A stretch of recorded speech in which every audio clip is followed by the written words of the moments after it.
여러분 안녕하세요. 미솔쌤의 한국사 시간입니다. 오늘의 주제는 개항과 불평등 조약인데요. 조선이 어떻게 해서 문을 열게 되었고 그 과정에서 맺은 조약들은 어땠는지 보도록 하겠습니다. 우리가 지난 시간에 흥선대원군에 대해서 배웠는데요. 흥선대원군의 대외 정책은 뭐였죠? 통상수교 거부 정책이었습니다. 그런데 이후 흥선대원군이 물러나고 고종이 직접 정치를 하게 되면서 조선의 분위기는 달라지게 되어 바로 통상수교 거부 정책이 완화가 된 거야. 그러자 그동안 흥선대원군의 눈치를 보고 있었던 사람들이 하나 둘씩 우리도 문을 열자는 이야기를 하기 시작합니다. 대표적인 사람이 박규수, 유홍기, 오경석으로 이들은 지금 우리나라 옆에 일본 다 개항을 했는데 우리는 뭐야 언제까지 문을 닫고 살 건데 우리도 빨리 다른 나라와 교류하자는 주장을 합니다. 이처럼 문을 열어 통상을 하고 개화를 해야 한다는 통상개화론이 서서히 등장하게 된 거지. 이러한 분위기 속에서 옆나라 일본의 새로운 변화가 찾아옵니다. 바로 메이지 유신이라는 근대 개혁에 성공한 일본이 천황이 다스리는 체제로 돌아간 거야. 그러면서 우리에게 외교 문서를 보냈는데요. 그런데 그 문서의 내용이 대일본, 천황 이렇게 일본을 높이면서 조선을 밑으로 보는 뉘앙스를 풍겼던 거야.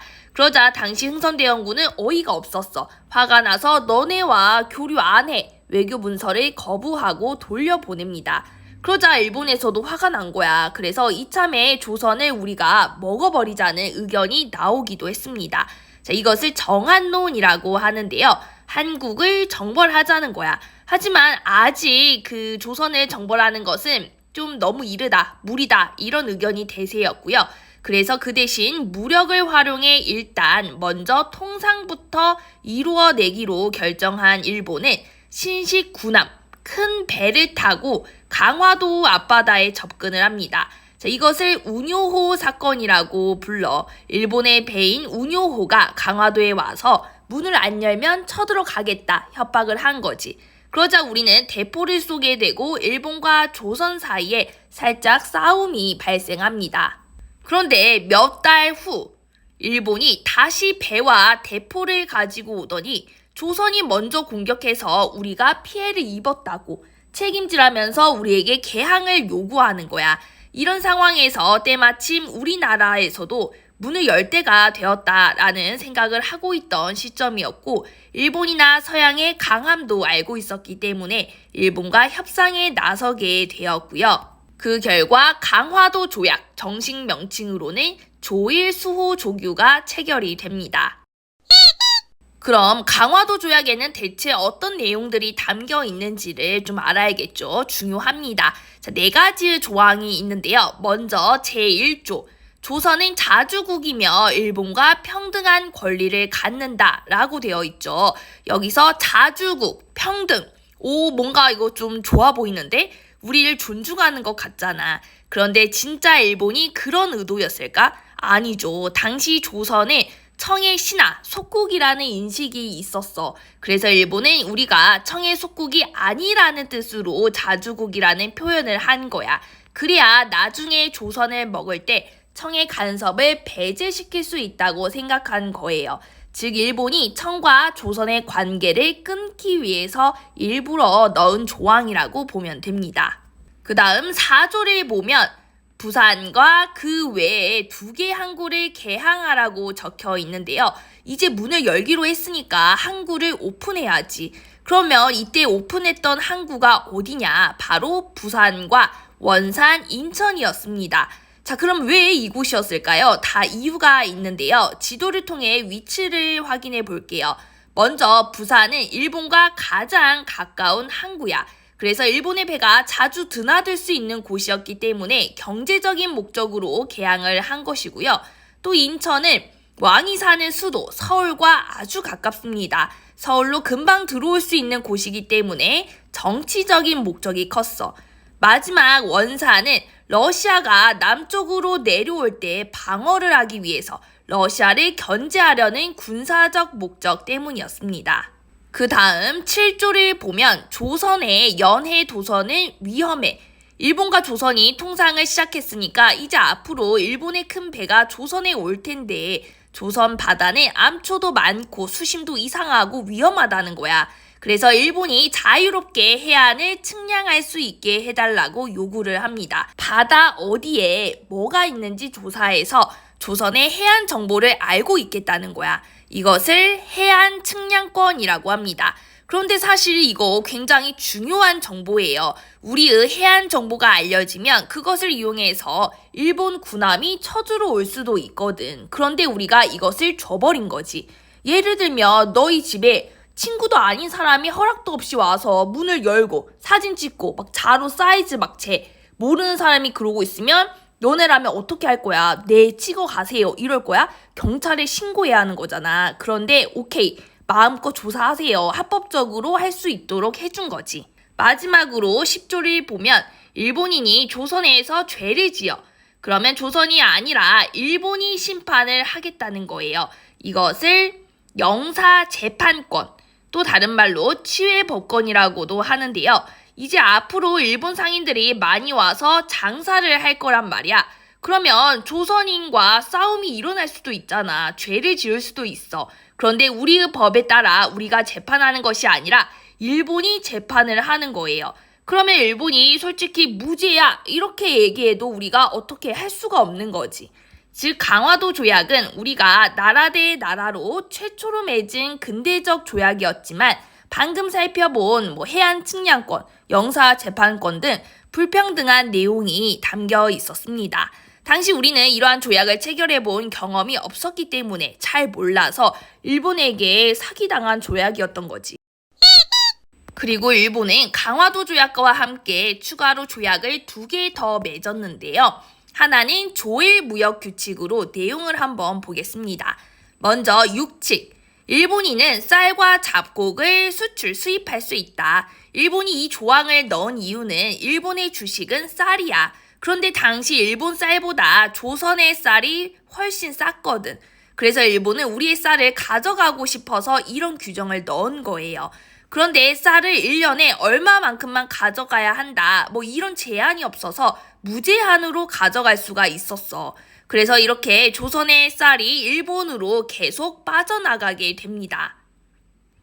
그러면 조선의 쌀이 귀해지겠죠. 당연히 쌀 가격이 올라가게 되고요. 그러면서 조선의 백성들이 굉장히 힘들어지는 결과를 가져오게 됩니다. 그 다음 제7칙을 보면 일본 선박은 항세를 안 낸다라는 조항을 넣어. 자, 여기서 항세가 뭐야? 배가 들어올 때 내는 세금이에요. 당시 일본은 우리의 쌀을 구매함과 동시에 조선에서 영국산 면제품을 팔고 싶었어. 당시 영국의 면제품은 기계를 이용해서 싼 가격에 질 좋은 제품을 대량으로 만들 수가 있었거든. 그런데 당시 조선은 물레를 돌려서 하나하나 수작업으로 만들었기 때문에 가격이 비싸. 그러면 사람들이 어떤 물건을 찾겠니? 영국산 제품을 찾겠죠. 싸고 질이 좋으니까. 그러면 우리나라 제품이 안 팔리잖아. 그래서 해외의 물건을 가져올 때는 추가로 세금이 더 붙어. 이것을 관세라고 합니다. 그러면 가격이 비싸질 테고 영국산 면제품의 메리트가 사라지잖아. 그래서 일본은 이 관세, 항세를 없애자고 한 거예요. 그래야 싸게 팔 수 있고 어필이 되니까. 결국 조선의 제품은 가격 경쟁에서 밀리게 되면서 조선의 수공업이 망하게 되는 결과를 가져옵니다. 또 조일수호 조규 부록이라는 조약도 체결했는데요.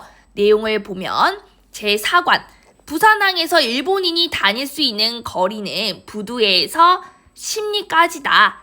자, 이거는 뭐냐면 부산항을 열었어. 일본의 배가 들어오겠죠. 그런데 이때 일본인들이 조선의 모든 곳을 다 갈 수 있는 게 아니야. 항구에서 동서남북으로 십리가 4km예요. 이렇게 노란색으로 되어 있는 이 공간만 일본인이 돌아다닐 수 있는 곳인 거예요. 자, 이것을 거류지라고 부릅니다.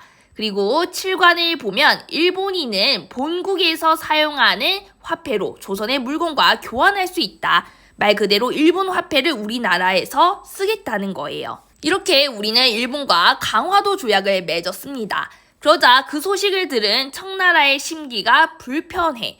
당시 청은 뭐야, 조선은 우리의 신하인데? 근데 일본이 우리랑 의논도 없이 조선과 조약을 맺어? 화가 났어. 그래서 청은 조선이 청의 속국이라는 것을 보여주기 위해 일본을 견제하고 조선에 대한 영향력을 과시하기 위해서 조선에게 미국과 조약을 체결하라고 주선을 합니다. 자, 이런 상황에서 수신사로 일본에 갔던 김홍집이 책을 하나 가져오는데요. 바로 황준시엔이라는 중국인이 쓴 조선책략입니다. 내용을 보면 지금 조선에게 가장 위험한 나라는 러시아야. 러시아가 내려오려면 제일 먼저 아래에 있는 조선부터 칠 테니까. 그래서 조선은 러시아를 견제해야 해. 그러려면 어떻게 해야 하는지 그 방법을 알려준 책인데요. 이 책에서는 중국과 친하고 일본과 맺고 미국과 연합할 것을 제시하고 있습니다. 이게 당시 조선에 퍼지니까 사람들은 친중국, 이거는 이미 친해. 그리고 결일본, 일본과 조약 맺고 개항했잖아. 오케이, 이것도 됐어. 그런데 연미국, 이게 안 되어 있구나. 미국과 손을 잡아야겠네. 이렇게 생각을 하게 돼요.